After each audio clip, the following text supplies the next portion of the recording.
Olá, pessoal, sejam todos bem-vindos ao Bioconhecer Mais.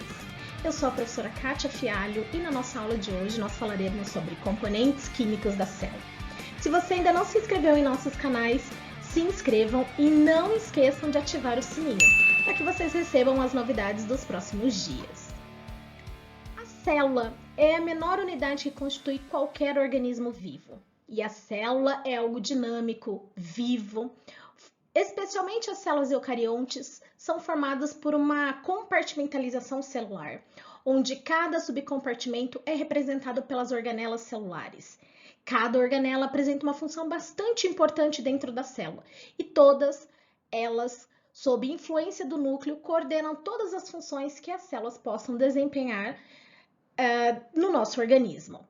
Claro que é importante, destacarmos que a célula não é formada apenas pelas organelas e também pelos componentes químicos. Da composição química aproximada das células são representados pelos elementos inorgânicos e orgânicos. Entre os elementos inorgânicos se destaca a molécula da água, representando aproximadamente 70% da composição. Os sais minerais são representados por inúmeros íons e eles representam aproximadamente 2%. Entre os elementos orgânicos se destacam as moléculas proteicas, que são as proteínas, 15%, os ácidos nucleicos, aproximadamente 7%, carboidratos, 3% e os lipídios, 3%. Então, aqui nós podemos observar um quadro representando os componentes inorgânicos e os componentes orgânicos da célula. A água, que funciona como solvente universal, que é o componente mais abundante das células. Já os sais minerais são representados basicamente pelo elemento químico ferro, cálcio, sódio, potássio, magnésio, zinco, cloreto. Nós temos inúmeros elementos químicos. Já os componentes orgânicos são representados pelas proteínas, com diversas funções biológicas, os lipídios, popularmente conhecidos como gorduras, os carboidratos, os ácidos nucleicos, que representam as nossas moléculas de DNA, que se encontram no núcleo das nossas células, guardando todas as nossas informações genéticas, e as moléculas de RNA. Bem, então vamos falar especialmente sobre as propriedades dessas moléculas da água. Bom, como representante mais abundante das nossas células, a água é obtida a partir de algumas formas. Primeiro, a água que nós consumimos líquida, Também podemos obter essa água a partir da nossa dieta alimentar e o próprio metabolismo celular também produz água, Quais são as funções dessa água dentro das nossas células? Elas funcionam como solvente universal, regulam a temperatura corpórea, participam das reações metabólicas, funcionam como lubrificante ideal dentro das nossas células, do nosso organismo e atuam também como os mecanismos de proteção. A molécula da água é formada por dois elementos químicos, hidrogênio, dois átomos de hidrogênio e um átomo de oxigênio. Na sua organização molecular, as moléculas de água se ligam entre si através de pontes de hidrogênio. Mas o que falar especialmente sobre a distribuição de água no nosso organismo, A distribuição de água corpórea? 2/3 da composição da água estão representadas no líquido intracelular. O líquido intracelular, ou também denominado de citoplasma da célula, é o local onde existe água, tanto na sua forma livre como na forma ligada. E 1/3 restante se subdivide em 2 subcompartimentos. O primeiro deles é denominado de líquido extracelular, ou também conhecido como interstícios. Já o outro terço se subdivide no plasma sanguíneo, que é a parte líquida do sangue. Muito bem, essa água, na maioria da sua composição, nós encontramos dentro da célula ou do nosso organismo na forma da água ligada. 90 a 95% da composição da água, ela encontra-se ligada a outras moléculas essas solúveis, ou alguns solutos. Já de 5 a 10% apenas é encontrada na forma livre. E quais são os benefícios básicos dessa distribuição dessa água corpórea, Assim como ela participa de inúmeras reações metabólicas, a água exerce uma função muito importante no nosso organismo. Como, por exemplo, ela representa 70% da composição da nossa massa corpórea E a água, qualquer um de nós, como indivíduos, não conseguimos sobreviver mais do que 3 dias sem consumirmos água, né? Isso começa a apontar alguns sintomas clínicos e subclínicos que podem comprometer o funcionamento do nosso corpo. Entre eles se destacam que 1%, de 1 a 5% de perda de água pelo nosso corpo, pelos nossos tecidos, já apresenta algumas alterações bastante evidentes, como por exemplo o simples fato de sentir sede, né? Então, um nível de desidratação mínimo de apenas 1% já faz com que a gente tenha a sensação de boca seca, de secura, uma diminuição no fluxo salivar. Já no nosso organismo, né, sistemicamente, já existe um pulso acelerado, uma sensação de fraqueza. Quando esses índices chegam a 6 a 10%, a maioria dos indivíduos começam a apresentar dor de cabeça, uma fala mais confusa, visão turva e os níveis, quando atingem de 11 a 12%, o indivíduo pode apresentar até uma sensação de delírio, língua inchada e morte, né? Então, realmente, a água, ela não encontra-se apenas dentro das nossas células, mas ela participa de inúmeras funções fisiológicas e metabólicas que são indispensáveis à sobrevida. Os sais minerais são outros elementos inorgânicos muito importantes para as nossas células. Onde nós podemos encontrá-los? Nos alimentos, né? Então, tanto nos alimentos orgânicos, como as frutas, as hortaliças, leguminosas, nós também encontramos nos pães, massas, aves, carnes, de uma forma geral. Esses sais minerais, eles constituem, né, os nossos tecidos, participam do equilíbrio osmótico dos líquidos corpóreos, ajustam o equilíbrio ácido básico e participam como cofatores enzimáticos. Na subdivisão, né, esses sais minerais são classificados como macronutrientes. O que é representado um macronutriente? Um macronutriente não é aquele elemento que é grande, e sim aquele que o nosso organismo precisa em maior quantidade, como, por exemplo, o íon cálcio, oxigênio, potássio, sódio, cloreto, magnésio, enxofre, entre muitos outros. Já os micronutrientes são os elementos químicos que nós precisamos em menor quantidade, como, por exemplo, o íon ferro, zinco, cobre, iodo, flúor, entre outros, né? Então, aqui nós temos representado uma pirâmide alimentar, e essa pirâmide alimentar, ela representa basicamente os elementos necessários da nossa dieta alimentar. Na base estão contidos os elementos e os alimentos que fornecem energia para o nosso corpo, né? Então, nós devemos preferir estes alimentos, devemos moderar, né, nos alimentos que se encontram um pouquinho acima da base da pirâmide alimentar, limitar aqueles que estão, né, um pouco mais acima e evitar aqueles do topo, especialmente porque eles são representados por carboidratos simples, gorduras, alimentos ultraprocessados, né? Mas sim, quanto mais diversificada for a nossa dieta alimentar, maior vai ser o nosso aporte nutricional. Então vamos lá. Se os elementos inorgânicos são extremamente importantes, cada um deles contribui para o funcionamento celular e para o funcionamento do nosso corpo, os componentes orgânicos também apresentam funções extremamente fundamentais. Vamos começar a falar primeiro sobre os ácidos nucleicos. Estas moléculas são representadas pelo DNA e pelos RNAs. O DNA é a molécula que carrega e transmite todas as nossas características genéticas. Essas características estão distribuídas dentro dessa molécula de DNA, que é uma dupla hélice. E esse DNA, né, especialmente nas células eucariontes humanas, elas são representadas por 46 moléculas e apresentam todos os nossos genes. Genes estes que determinam todas as nossas características físicas, como cor dos olhos, estatura, cor dos cabelos, predisposição a determinadas patologias e até mesmo comportamento celular. Obviamente que inúmeros fatores atuam sobre o nosso DNA, determinando quando esses genes serão expressos e como eles serão expressos.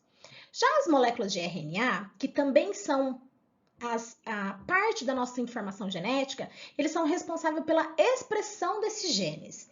E esses genes, ao serem expressos, são traduzidos em proteínas. As proteínas, né, então, elas são codificadas a partir da molécula de DNA. É como se a molécula de DNA fosse o livrinho de receitas dos nossos genes, onde lá estão guardadas todas as informações. quando as nossas células precisam produzir um conjunto de características, os genes são ativados, né, e ocorre o processo de transcrição. Na transcrição são produzidas moléculas de RNA, e especialmente os eventos de tradução que ocorrem no citoplasma da célula ou no retículo endoplasmático rugoso, ou através da tradução que ocorre pelos ribossomos livres no citoplasma, formam as nossas moléculas proteicas. Proteínas essas que apresentam inúmeras funções biológicas. Muito bem, então do que é composto essas moléculas denominadas de ácidos nucleicos, que são representadas pelo nosso DNA e RNA? O DNA é uma fita dupla, e essa fita dupla carregam todas as informações. Esta molécula é mantida unida através das chamadas pontes de hidrogênio. E na molécula de DNA, elas são formadas pelos nucleotídeos. Cada nucleotídeo apresenta uma estrutura química bastante específica.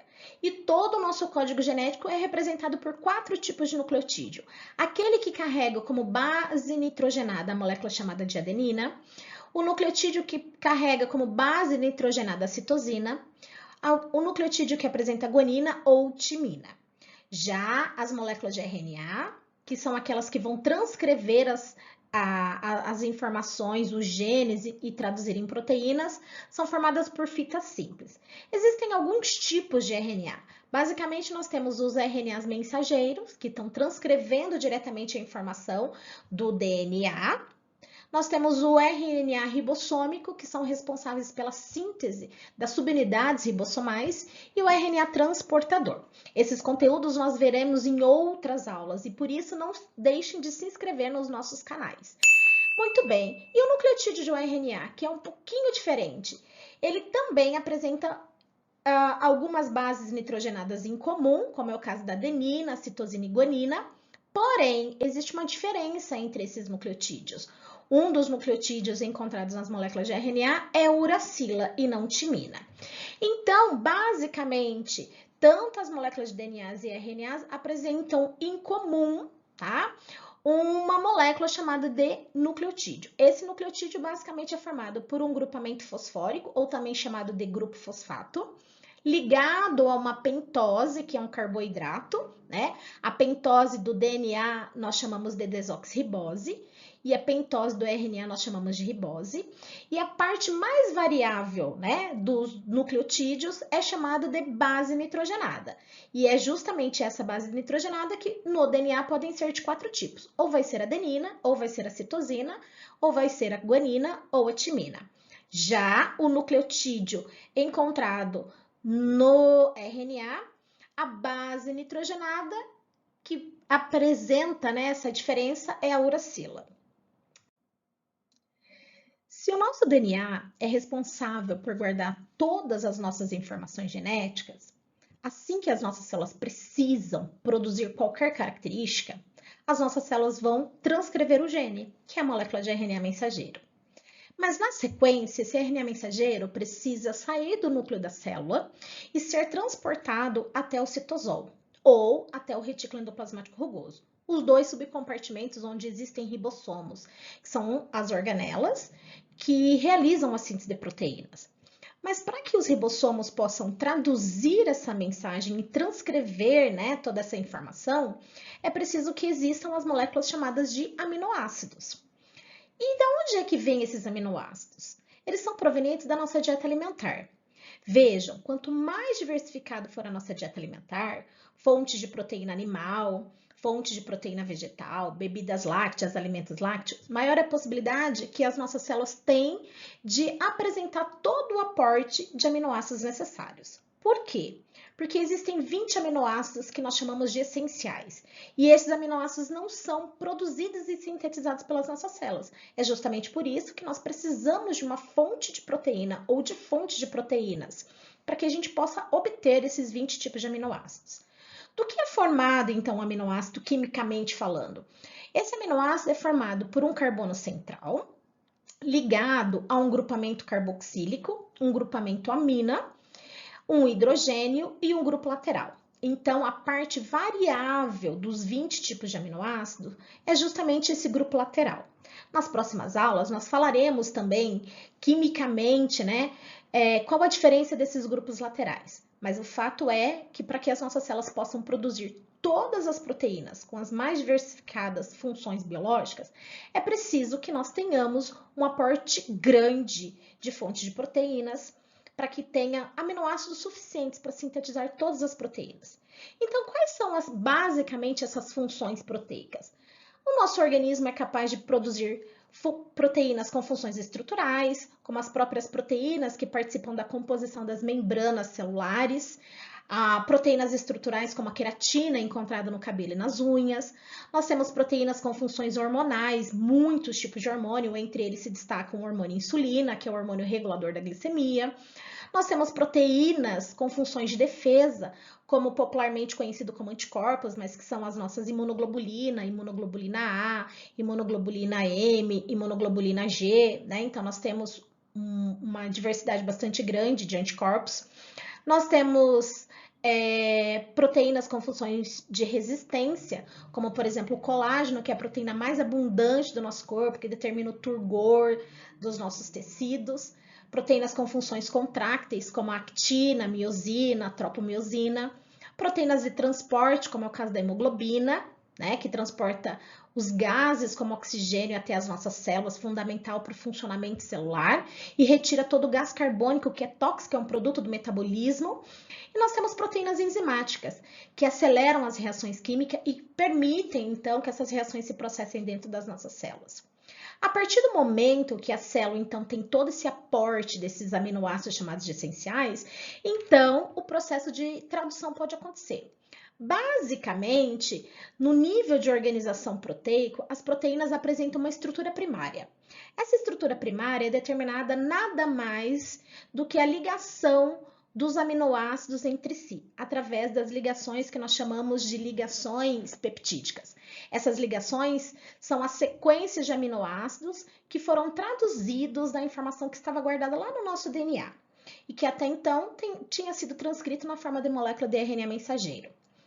Agora, como os grupos laterais das proteínas, né, se subdividem em 5 classes, que nós veremos nos próximos conteúdos, essas proteínas, esses grupos laterais apresentam afinidades, uma composição química, gerando uma lei de atração ou de repulsão entre esses aminoácidos, o qual vai determinando o que nós chamamos de estrutura secundária.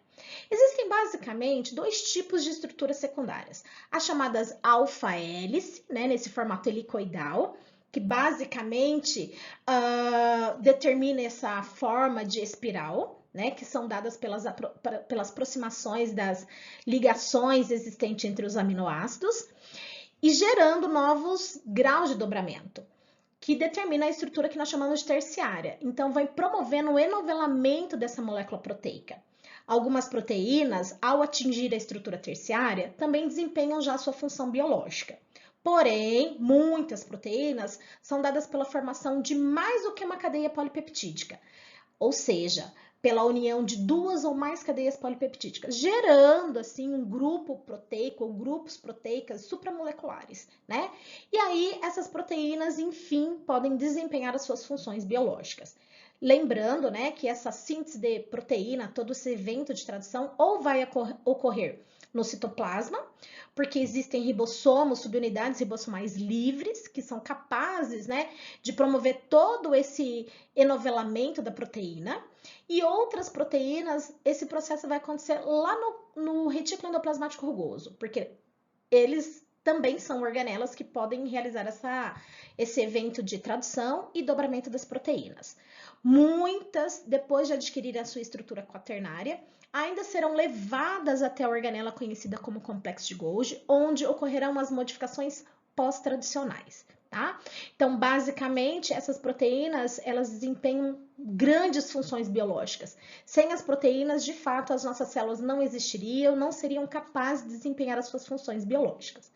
E os carboidratos são outro grupo de moléculas orgânicas encontradas nas nossas células e apresentam inúmeras funções biológicas. Quem são esses carboidratos? Onde eles estão? Esses carboidratos também são obtidos a partir da nossa dieta alimentar.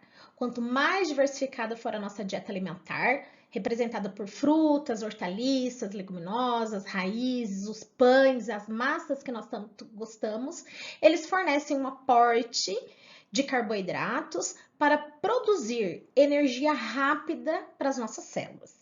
Essa fonte primária de energia também pode ser temporariamente estocada nas moléculas conhecidas como glicogênios. Esse glicogênio se subdivide em glicogênio hepático, aquele que guarda temporariamente essa glicose para entre uma refeição e outra devolver essa glicose para controlar os níveis de açúcar no sangue, representado pela nossa glicemia, e o glicogênio muscular, que é o glicogênio utilizado para demanda energética de contração das células musculares.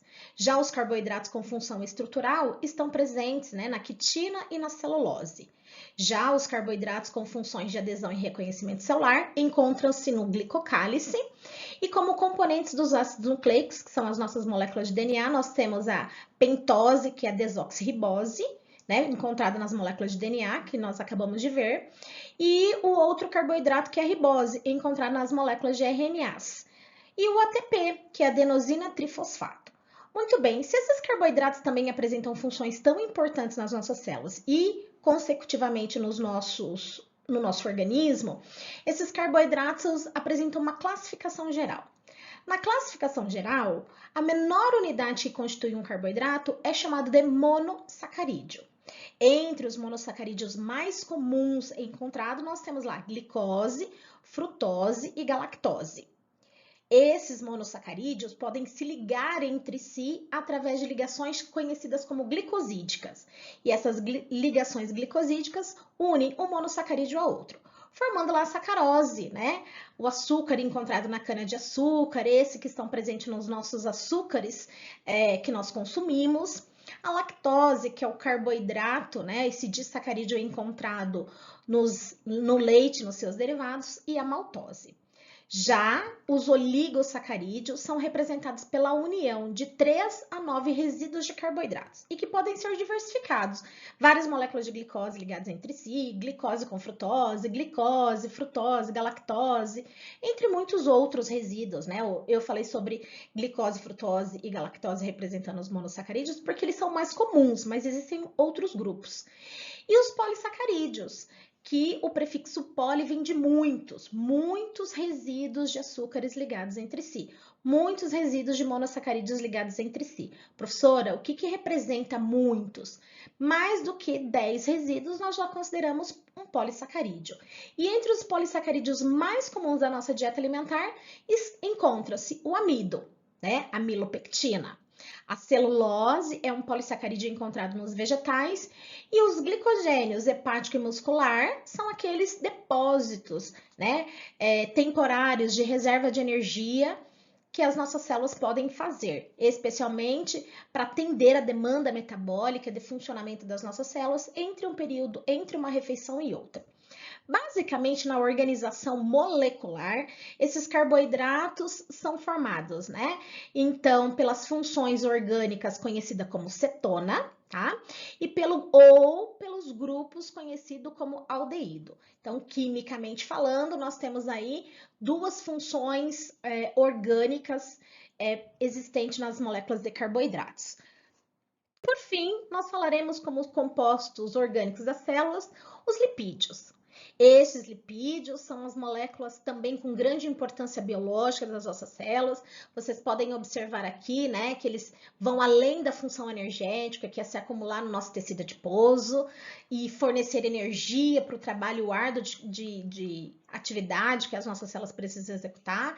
Esses lipídios também apresentam uma função de termogênese, contribuem para manter a nossa temperatura corpórea constante, promovem transdução de sinal, funcionando como mensageiros celulares, apresentam funções hormonais, antioxidantes, participam da composição das nossas membranas celulares, e aqui eu coloquei um esquema representando o lipídio mais abundante das nossas membranas celulares, da famosa bicamada lipídica, que é denominada de fosfolipídio, formada pelas cabeças polares, que estão voltadas para o subcompartimento onde apresentam água, e aqui nesse interior, nesse cerne das membranas, apresenta as caudas que são hidrocarbonadas, apolares e que não podem ter contato com água. Esses lipídios também ativam proliferação celular, promovem diferenciação celular, funcionam como isolante térmico, atuam no metabolismo de cálcio e participam da coagulação sanguínea. Então vejam que eles vão além das funções energéticas. Obviamente que os lipídios fornecem o dobro de quilocalorias ao compararmos com os carboidratos, né? Enquanto o carboidrato fornece em média 4,5 quilocalorias, uma molécula de lipídio fornece 9 quilocalorias. Mas eles trazem inúmeros benefícios. E entre os alimentos, né, que funcionam como fonte de lipídios, nós temos aqueles tanto de origem animal, representado pelas carnes de origem animal, banha, manteiga, né? Nós temos os lipídios de origem vegetal, que são encontrados nos azeites, nas oleaginosas, nos óleos, né, no próprio coco. Então eles trazem inúmeros benefícios. E especialmente os ácidos graxos chamados de essenciais, as nossas células também não são capazes de produzi-las. Nós precisamos obtê-los a partir da nossa dieta alimentar. Embora eu não tenha colocado aqui a representação química da molécula de lipídio, porque não existe uma única comum, como nós vimos para ácidos nucleicos, para as proteínas e para os carboidratos, os lipídios apresentam várias estruturas químicas, né? Então, nós não temos um padrão. Então, por isso, nós falaremos sobre os tipos de moléculas lipídicas, como que determina a nomenclatura química desses lipídios nas nossas próximas aulas, especialmente lá no conteúdo de bioquímica. Eu vou falar especialmente sobre essa composição e essas funções. Se inscreva no canal e não se esqueçam de ativar o sininho para que vocês possam receber os próximos conteúdos. Se essa aula fez sentido para você, clique e compartilhe com a sua rede de amigos. Um abraço a todos!